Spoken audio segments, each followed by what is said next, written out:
कहानी की शुरुआत में हम दुनिया के सबसे खतरनाक असैसिन स्नाइपर को देखते हैं, जिसे पूरे शहर के माफिया को खत्म करने के लिए 24 घंटे का समय दिया गया है और इसी के साथ वह पूरे शहर में ऐसा तांडव मचाना शुरू कर देता है कि देखते ही देखते पूरे शहर का माफिया लगभग खत्म ही हो जाता है। तो चलिए बिना किसी देरी के कहानी को शुरू करते हैं। कहानी की शुरुआत में हम आर्थर नाम के एक भयानक असैसिन को देखते हैं, जो फ्लोरिडा में अपने परिवार के साथ एक शांत जिंदगी जी रहा था। लेकिन एक दिन उसकी पूरी दुनिया पलट जाती है जब उसके पूरे परिवार को बेहद बेरहमी से मार दिया जाता है। और उसी दिन से आर्थर उन लोगों को कुत्ते की तरह ढूंढ रहा है जिन्होंने उसकी बीवी और बच्चों को मारा है। इसके बाद हम साउथ अफ्रीका के बॉर्डर रीजन में 3 इंटरपोल की गाड़ियों को आगे बढ़ते हुए देखते हैं, जहां जेम्स नाम के एक हाई प्रोफाइल टारगेट को ले जाया जा रहा है। दरअसल इस बंदे के पास ऐसी खतरनाक जानकारी है जिसे पूरी दुनिया के सामने लाना बेहद जरूरी है। उसी गाड़ी में हम इंटरपोल एजेंट लिली को देखते हैं, जो इस पूरे मामले को संभाल रही है। लेकिन वे लोग जिस रास्ते से होकर गुजर रहे हैं वह किसी नरक से कम नहीं होता। कुछ ही दूर आगे बढ़ते ही वहाँ मौजूद लोग उन्हें भूखे भेड़ियों की तरह घूरने लगते हैं। वहीं लिली वहाँ मौजूद एक औरत को अपने बच्चों को लेकर घर में घुसते हुए देख समझ जाती है कि कुछ तो गड़बड़ है। लेकिन इससे पहले कि वो कुछ समझ पाते, अचानक उनके आगे चल रही ट्रक से कुछ टेररिस्ट बाहर निकल आते हैं और उन पर ताबड़तोड़ फायरिंग शुरू कर देते हैं। वहीं इंटरपोल ऑफिसर्स भी जवाबी फायरिंग करते हैं, लेकिन तभी चारों तरफ से और टेररिस्ट आ जाते हैं और देखते ही देखते सभी इंटरपोल ऑफिसर्स वहीं मारे जाते हैं। ये सब देख लिली किसी तरह जेम्स को लेकर वहाँ से निकल जाती है। दरअसल दोस्तों, इन टेररिस्ट्स को यहाँ जेम्स को मारने के लिए भेजा गया है, क्योंकि इस पूरे गेम का लीडर वेल्जर ये नहीं चाहता कि जेम्स उसकी पूरी काली करतूत पूरी दुनिया के सामने लाए, इसलिए वह हर हाल में जेम्स को मिटाना चाहता है। दरअसल जेम्स कभी वेल्जर का लेफ्ट हैंड हुआ करता था, लेकिन इस अचानक हुए हमले के बाद उसका नजरिया पूरी तरह बदल जाता है, क्योंकि सालों तक उसने वेल्जर के लिए काम किया और अब वही उसे मरवाने के लिए अपने आदमी भेज रहा है। पहले तो वह इंटरपोल को कुछ भी बताने के लिए तैयार नहीं था, लेकिन अब उसे समझ आ चुका है कि चाहे वो सच बताए या छुपाए, वेल्जर उसे किसी भी हालत में जिंदा नहीं छोड़ेगा। इसलिए जेम्स फैसला करता है कि अब वह हर एक जानकारी इंटरपोल को दे देगा। लेकिन आखिर वह कौन सी जानकारी है, ये आपको कुछ ही देर में पता चल जाएगा। तभी हम फिर से असैसिन आर्थर को देखते हैं, जो अभी तक अपनी फैमिली के कातिलों को नहीं ढूंढ पाया है। उस दिन भी वो बार में बैठा होता है। तभी वेल्जर का राइट हैंड पापिलोन आकर उसके बगल में बैठ जाता है और कहता है, सुना है तुम एक प्रोफेशनल असैसिन हो, मेरे पास तुम्हारे लिए एक काम है, करेगा क्या? इस पर आर्थर कहता है, मेरे पास टाइम नहीं है भाई, मैं किसी और काम में उलझा हुआ हूँ। तब पापिलोन कहता है, मुझे पता है तुम किस चीज में उलझे हुए हो। अगर तुम मेरा ये काम कर देते हो तो मैं तुम्हारे फैमिली के कातिलों को ढूंढने में तुम्हारी मदद करूंगा। क्या पता मुझे पता भी हो कि कातिल कौन है। ये सुनकर आर्थर पूछता है, काम क्या है? तब पापिलोन बताता है कि बॉस का लेफ्ट हैंड जेम्स सभी इंफॉर्मेशन लेकर भाग गया है और अब वो इंटरपोल के हाथों बंदी अवस्था में है। इससे पहले कि साला जेम्स इंटरपोल को सारी इंफॉर्मेशन दे दे, हमें उसे टपकाना पड़ेगा। इसी के साथ पापिलोन आर्थर को उसकी हर एक इंफॉर्मेशन दे देता है और साथ ही इंटरपोल एजेंट लिली को भी खत्म करने को कहता है। ये सुन आर्थर कहता है, मुफ्त में मैं ये 2 काम तो कर दूंगा, लेकिन अगर काम होने के बाद मुझे कातिलों का नाम नहीं मिला तो समझ ले मैं तेरे साथ क्या करूंगा। इसके बाद आर्थर सीधा हांगकांग पहुंच जाता है। ये बंदा इतना शातिर होता है कि वह सिर्फ 2 ही दिनों में लिली को ढूंढ निकालता है। वहीं वह उससे बहाना मारते हुए कहता है कि मैं तुम्हें पिछले 5 महीनों से फॉलो कर रहा हूँ, दरअसल तुम मुझे बहुत पसंद हो। ये सुनकर लिली पूरी तरह सन्न रह जाती है। फिर लिली कहती है कि तुम्हें पता है मेरा एक 10 साल का बच्चा है। यह सुनकर आर्थर अपना विक्टिम कार्ड खेलना शुरू कर देता है। आगे वो बताता है कि मेरी भी एक सुंदर सी दुनिया थी, लेकिन एक दिन सब कुछ पलट गया। उन कमीनों ने बहुत ही बेरहमी से उन्हें मार डाला। ये सब बातें सुनकर लिली काफी इमोशनल हो जाती है और वही उसे अपने कमरे में ले जाती है, जहाँ दोनों के बीच नजदीकियां बढ़ जाती हैं। सुबह होते होते आर्थर उसे मारने की पूरी तैयारी कर लेता है, लेकिन पूरी रात भावनात्मक और शारीरिक रूप से जुड़ने के बाद वह उसे मारने की हिम्मत नहीं जुटा पाता और बिना कुछ किए वहाँ से निकल जाता है। बाहर निकलते ही वह डील कैंसिल करने ही वाला होता है कि तभी पीछे से लिली उसे गन पॉइंट पर ले लेती है, क्योंकि उसे पता चल चुका होता है कि आर्थर एक प्रोफेशनल हिटमैन है और वह उसे मारने आया था। इसके बाद आर्थर भी अपना पिस्टल निकालकर उस पर गोलियां बरसाने लगता है, लेकिन लिली एक गाड़ी में छुप जाती है और मौके पर ही दूसरे डायरेक्शन से निकलकर आर्थर को गोलियों से भून देता है। वहीं आर्थर समझ ही नहीं पाता कि हुआ क्या। अपने आखिरी पलों में भी उसकी आंखों के सामने उसकी फैमिली ही नजर आ रही थी। तभी वहाँ 2 लोग आते हैं और उसके बॉडी को ले जाते हैं। इसके 2 दिन बाद हम आर्थर को एक ऑपरेशन थिएटर में देखते हैं, जहाँ वह पागलों की तरह हरकतें करने लगता है। बेचारा समझ ही नहीं पाता कि उसके साथ आखिर हो क्या रहा है। वहीं डॉक्टर हेलन किसी तरह उसे शांत करती है और बताती है कि अभी अभी तुम्हारा एक भयंकर ऑपरेशन हुआ है, लेकिन तुम जिंदा हो, इसलिए शांत रहो। इसके बाद पापिलोन वहाँ आकर उसे बताता है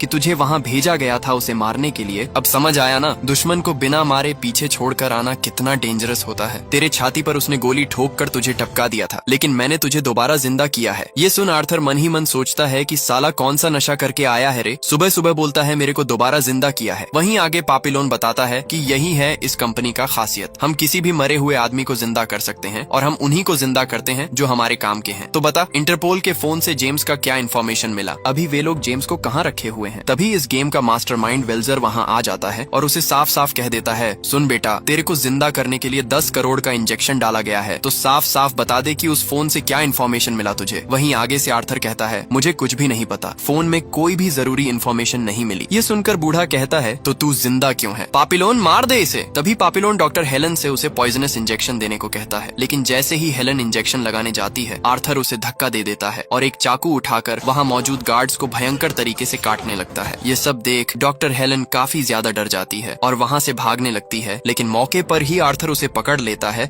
और उससे पूछता है कि कौन सा ऑपरेशन किया है तुम लोगों ने मुझ पर। इस पर डॉक्टर बताती है कि यह वेल्जर का एक सीक्रेट ऑपरेशन है, जिससे हम किसी भी मरे हुए आदमी को 24 घंटे के लिए वापस जिंदा कर सकते हैं, लेकिन 24 घंटे पूरे होते ही तुम फिर से मर जाओगे। तभी आर्थर देखता है कि उसके हाथों में 24 घंटे का काउंटडाउन शुरू हो चुका है। इसके बाद वह हेलन को होस्टेज बना लेता है ताकि वहाँ से बाहर निकल सके। कुछ ही देर में वह सभी गार्ड्स को मार देता है और वहाँ से निकलते ही एक गाड़ी छीनकर सीधे इंटरपोल ऑफिस की ओर निकल पड़ता है। दूसरी तरफ हम इंटरपोल ऑफिस में लिली को देखते हैं, जो कि कुछ प्रेस रिपोर्टर्स को बुलाकर जेम्स का बयान ले रहे हैं ताकि जल्द से जल्द वेल्जर के ये सारे अजीबोगरीब काले काम दुनिया के सामने लाए जा सकें। वहीं आगे जेम्स बताता है कि वेल्जर एक साइको साइंटिस्ट है, वो लोगों को पहले जान से मारता है, उसके बाद उन्हीं लोगों को जिंदा करने के लिए एक्सपेरिमेंट चलाता है और इस एक्सपेरिमेंट के चक्कर में अब तक हजारों लोग मारे जा चुके हैं। जेम्स ये सारी इन्फॉर्मेशन दे ही रहा था कि तभी दूर से एक स्नाइपर रिपोर्टर को एक ही शॉट में उड़ा देता है और ऐसे ही करके वह वहाँ मौजूद सभी लोगों को उड़ाना शुरू कर देता है। ये सब देख लिली समझ जाती है कि जरूर ये स्नाइपर जेम्स को ही मारने आया है, इसलिए वो उसे सिर नीचे रखने को कहती है। दूसरी तरफ स्नाइपर लगातार शॉट चलाता ही जा रहा होता है। वहीं हम देखते हैं कि ये स्नाइपर और कोई नहीं बल्कि पापिलोन है। लिली तुरंत जेम्स को लेकर वहाँ से निकलने लगती है। वहीं नीचे से भी गार्ड आकर उन पर अंधाधुंध गोलियां बरसाने लगता है। लिली किसी तरह उन गार्ड्स को चकमा देकर बाहर चली आती है। बाहर भी उनके पीछे से 2 गार्ड उन पर गोलियां बरसाने ही वाले थे कि तभी मौके पर आर्थर अपनी गाड़ी लेकर आ जाता है। आर्थर को फिर से जिंदा देखकर लिली का तो होश ही उड़ जाता है। तभी आर्थर तुरंत दोनों को गाड़ी में बैठाकर वहाँ से निकल जाता है। वहीं रास्ते में भी पता नहीं कहां से गुंडे आकर उन पर गोलियां बरसाने लगते हैं और इसी गोलीबारी के चलते 2 पुलिस वैन भी उनके पीछे लग जाती हैं। वहीं लिली किसी तरह एक गार्ड को ऊपर भेजना शुरू कर देती है। तभी आर्थर भी उनकी गाड़ी को एक लॉरी से ठोककर एक्सीडेंट करवा देता है और इसी एक्सीडेंट में दोनों पुलिस वैन भी वहीं पलट जाती हैं। वहीं लिली देखती है कि सभी गार्ड्स मारे जा चुके हैं। वे तीनों शांति से आगे बढ़ ही रहे थे कि तभी पता नहीं कहां से जेम्स की छाती में एक बुलेट आकर लगती है और यह भयानक शॉट फ्लाईओवर के ऊपर से पापिलोन ने मारा है। कुछ दूर आगे जाते ही वह लोग जेम्स को बचाने की कोशिश करते हैं, लेकिन अंततः जेम्स वहीं मारा जाता है। तभी लिली को जेम्स के हाथों में एक मेमोरी कार्ड मिलता है जो कि उसने कैमरा से निकाल लिया था। वहीं लिली आर्थर से पूछती है कि मैंने तो तुम्हें मार दिया था, तो तुम फिर से कैसे जिंदा हो गए? आगे से आर्थर उसे सब कुछ बता देता है कि पिछले कुछ दिनों से उसके साथ क्या क्या हो रहा है और यह भी बताता है कि उसके पास बस 13 घंटा बचा हुआ है और इन्हीं 13 घंटों में उसे कुछ लोगों को टपकाना है। पहला, जिसने उनके परिवारों को मारा, और दूसरा, रेड माउंटेन कंपनी का लीडर वेल्जर। वहीं हम कंपनी में पापिलोन को देखते हैं। तभी उसका चमचा आकर उसके हाथों में वो कैमरा थमा देता है, लेकिन जैसे ही पापिलोन कैमरा खोलता है उसे उसमें ड्राइव नहीं मिलता। इसी बीच वहाँ वेल्जर का कॉल आ जाता है। आगे से वह साफ साफ कह देता है कि नाव डूबने वाली है, तो मुझे नहीं पता तुम क्या करोगे, लेकिन मुझे हर हाल में वो मेमोरी कार्ड चाहिए। अगर वो पब्लिक हो गया तो सबसे पहले मैं तुझे आकर ठोकूंगा, उसके बाद तेरे पूरे खानदान को। ये सुनकर पापिलोन पूरी तरह भड़क जाता है। तभी उसका चमचा उसे बताता है कि उसका एक छोटा बेटा है। फिर क्या, पापिलोन तुरंत अपने गार्ड्स को उस बच्चे को उठाने के लिए भेज देता है। इसके बाद पापिलोन सीधा लिली को कॉल करते हुए कहता है कि अगर 24 घंटे के अंदर अंदर उसे वो ड्राइव नहीं मिला तो वो अपने बच्चे को हमेशा के लिए खो देगी। ये सुनते ही लिली का मानो दुनिया ही खत्म हो जाती है, क्योंकि किसी भी माँ के लिए अपने बेटे को हमेशा के लिए खो देना क्या होता है ये आप लोग समझ ही सकते हैं। इसके बाद आर्थर तुरंत लिली को लेकर अपने घर पहुँचता है और वहाँ अपने सभी हथियार पैक करना शुरू कर देता है। लिली भी उसके घर में उसकी बीवी और बच्चों की तस्वीरें देखकर समझ जाती है कि उसने जो विक्टिम कार्ड खेला था वो सच था। उधर आर्थर देखता है कि उसके पास अब सिर्फ 8 घंटे बचे हुए हैं, इसलिए दोनों बिना समय गंवाए वहाँ से निकल पड़ते हैं और सीधे अफ्रीका के सबसे खतरनाक माफिया के पास पहुँच जाते हैं। वहाँ आर्थर उससे मदद मांगते हुए कहता है कि भाई मेरे पास बहुत कम वक्त बचा है, रेड माउंटेन नाम की एक कंपनी है, उसने इनके बच्चे को उठा लिया है, मुझे उसे छुड़ाने में तुम्हारी मदद चाहिए। इस पर माफिया जैकोव पूछता है कि मैं तेरी मदद क्यों करूं? तभी लिली उसे बताती है कि ये कंपनी अफ्रीकन लोगों को टारगेट करती है अपने एक्सपेरिमेंट्स के लिए, जिनमें अब तक सैकड़ों मासूम अफ्रीकन्स मारे जा चुके हैं और यह तुम्हारी जिम्मेदारी है कि उनके खिलाफ आवाज उठाओ या फिर उन्हें खत्म करो। लेकिन जैकोव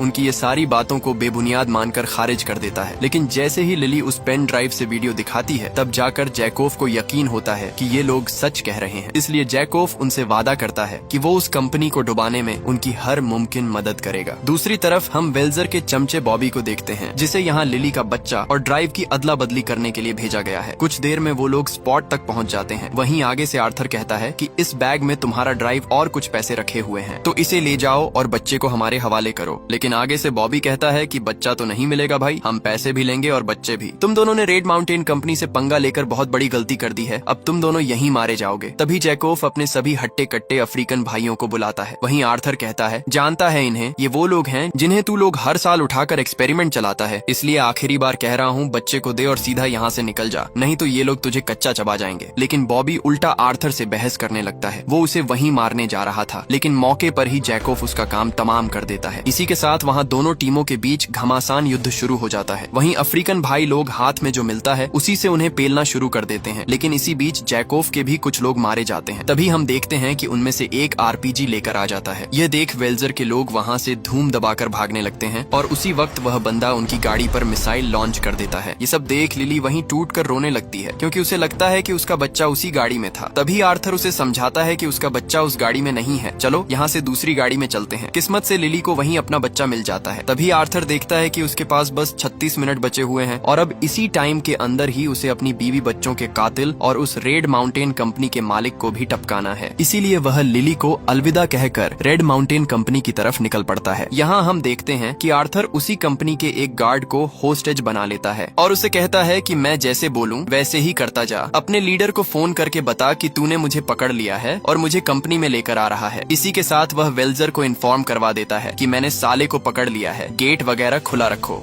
लेकिन स्पॉट में पहुंचते ही पापिलोन को उसका चाल सीसीटीवी कैमरा से पता चल जाता है। वहीं वेल्जर पापिलोन से साफ साफ कह देता है कि साला जिंदा नहीं बचना चाहिए। दूसरी तरफ आर्थर अपनी गाड़ी को पूरी तेजी से दौड़ाते हुए अंदर घुसा देता है। वहीं वहां मौजूद सिक्योरिटी गाड़ी पर अंधाधुंध गोलियां बरसाने लगती है। कुछ ही देर में वो गाड़ी को सीधा बिल्डिंग के अंदर घुसा देता है। तभी वहाँ मौके पर सिक्योरिटी पहुँच जाती है और गाड़ी को चेक करने लगती है, लेकिन उन्हें गाड़ी के अंदर आर्थर की जगह कुछ TNT मिलता है। ये देख सभी गार्ड्स वहाँ से धूम दबाकर भागने लगते हैं और इसी बीच बिल्डिंग में एक भयंकर ब्लास्ट हो जाता है। यह सब देख लीडर वेल्जर अपने सभी गार्ड्स को साफ साफ कह देता है कि साला ये बिल्डिंग से जिंदा बचकर नहीं जाना चाहिए, जल्द से जल्द ढूंढो और पकड़ो उसे। तभी सभी गार्ड्स कुत्तों की तरह उसे ढूंढने लगते हैं, लेकिन लाख कोशिश करने के बावजूद उन्हें आर्थर नहीं मिल पाता। लेकिन तभी अचानक आर्थर उन्हें वहीं सरप्राइज अटैक दे देता है और इसी के साथ वह वहाँ मौजूद सभी गार्ड्स को टपकाना शुरू कर देता है।